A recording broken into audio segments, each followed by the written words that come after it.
ከ50 ዓመታት በላይ የፖለቲካ ህይወት አሳልፏል። ከዚህም ውስጥ 47 ዓመቱን ሁሉንም የዓለም ሀገራት የማንበርከክ አቅም አለኝ ለምትለው አሜሪካ ደጇ ላይ ሆኖ እጅ ባለመስጠት ሀገሩን አስከብሯል። ለሀገራችን ኢትዮጵያ ደግሞ የቁርጥ ቀን ባለውለታ ነው። ይህ ጽሑፍ በዚህ ሰው የህይወት ታሪክና ባበረከታቸው አበይት ተግባራት ዙሪያ ትኩረቱን ያደርጋል። ባለታሪካችን የኩቦ ፊደል ካስትሮ ሮዝ ነው። ከ20ኛው ክፍለ ዘመን አስደናቂ ሰዎች መካከል አንዱ እንደነበረም ይገለጻል።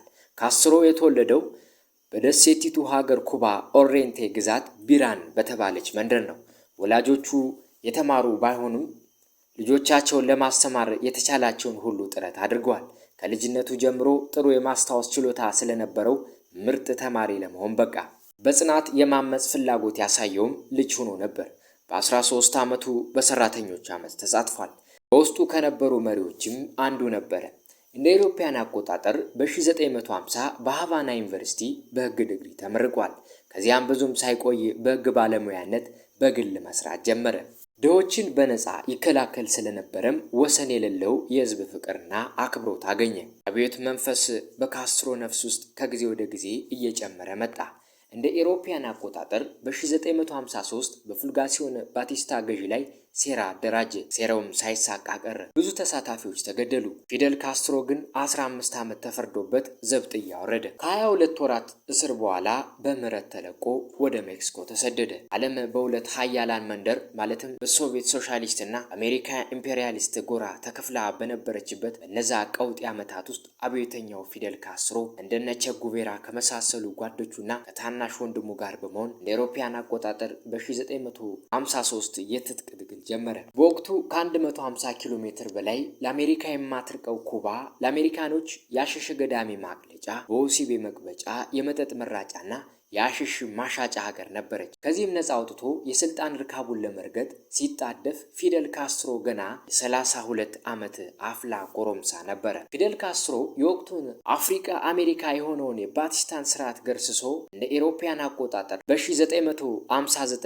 የተቆናጠጠውን ስልጣን እስከ 2006 እንደ አውሮፓውያን አቆጣጠር ድረስ ማስቀጠል ችሏል። ሆኖም በደረሰበት የአንጀት ህመም ምክንያት ስልጣኑን ለታናሽ ወንድሙና የትግል አጋሩ ለራውል ካስትሮ ለማስተላለፍ ተገደደ። ፊደል ካስትሮ እጅግ አወዛጋቢና አስገራሚ ሰው ነበር። አሜሪካ ፊደል ካስትሮን ለመግደል ያልቧጠጠችው ገደል፣ ያልቆፈረችው ጉድጓድ፣ ያልበጠሰችው ቅጠል፣ ያልማሰችው ስር አልነበረም። ለዚህ ዓላማዋ የተመረዘ የጥርስ ቡርሽ፣ የተበከለ ሲጃራ፣ በመርዝ ጭስ የታፈነ ስቱዲዮ፣ ስልጡንና ገዳይ ቡድኖችንና የመሳሰሉትን በማሰማራት ለ638 ጊዜ ልትገድለው ብትሞክርም ሳይሳካላት ቀርቷል።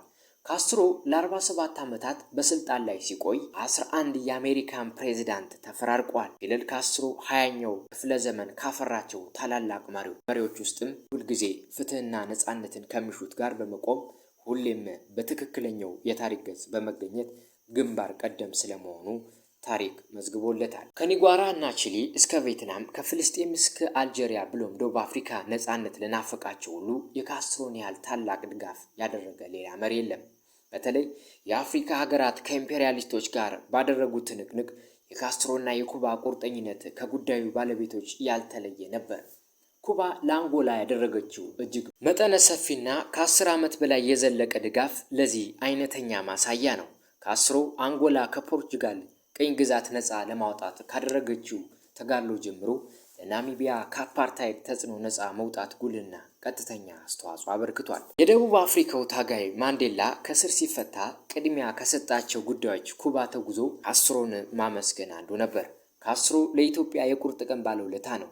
የኢትዮ ሶማሊያ ጦርነት እስኪጀመር ድረስ ኩባ እንደ ሶቪየት ሁሉ የሶማሊያ ወዳጅ ነበረች። አሜሪካ ደግሞ በቃኘው ጣቢያ ላይ ያላት ፍላጎት እስኪቀዘቅዝ ድረስ መጠነኛ እርዳታ ለኢትዮጵያ ትሰጥ ነበር። በመሃል የኢትዮጵያ አብዮት ፈነዳ። አብዮቱን ተከትሎ ግን የሀገራችን የወቅቱ መሪዎች ሶሻሊስት ነን ሲሉ አወጁ። ያኔ አሜሪካና እንግሊዝ ሶማሌን ማስታጠቅ ይጀምራሉ። ሶቪየትና የፊደል ካስትሮ ሀገር ኩባ ደግሞ ወደ ኢትዮጵያ ዙረው ደርግን ከማስታጠቅ አልፈው ሶቪየት በርካታ የጦር መሳሪያና አማካሪዎች፣ ኩባ ደግሞ ሰራዊት ልካ ኢትዮጵያን ከሶማሌ ወራሪ አድገዋል። የካስትሮና የኢትዮጵያ ቁርጠኝነት የጀመረው በሚከተለው መልኩ ነበር። መጋቢት 14 ቀን 1969 ዓ.ም ሶማሊያን ለ3 ቀን የጎበኘው ፊደል ካስትሮ አዲስ አበባ ገባ። አዲስ አበባን ሲጎበኝ ሁለተኛ ጊዜው ነበር። ዓላማውም ያኔ በጦር ኃይል የደረጀችው የጀነራል ዚያድ ባሬዋን ሶሻሊስታዊ ዲሞክራቲክ ሪፐብሊክ ሶማሊያ በአብዮት የምትናጠውንና በጦር ኃይል ደካማዋን የጓድ ኮሎኔል መንግስቱ ኃይለማርያምን ህብረተሰባዊት ኢትዮጵያን እንዳትወር ለማግባባት ነበር። ካስትሮ ከአዲስ አበባ ወደ ሶስተኛዋ የአካባቢው ሶሻሊስት ሀገር ደቡብ የመን መጋቢት 15 ቀን ተጓዘ። በሊቀመንበር መንግስቱ ኃይለማርያም የሚመራው የኢትዮጵያ መንግስት መልእክተኞቹን ጓድ ደግሞ ማምሻውን ተከተለው። የደረስነው ከምሽቱ 2 ሰዓት ገደማ ነበር። የሶማሊያ መልእክተኞች ቀድመውን ደርሰዋል ይላሉ ኮሎኔል መንግስቱ ትግላችን ባሉት መጽሐፍ። ፊደል ካስትሮና ምክትላቸው የየመኑ ሶሻሊስታዊ ፓርቲ መሪ አብዱል ፈታህ ኡስማኤል እንዲሁም ተከታዮቻቸው የሸመገሉት ድርድር ያለ ውጤት አበቃ።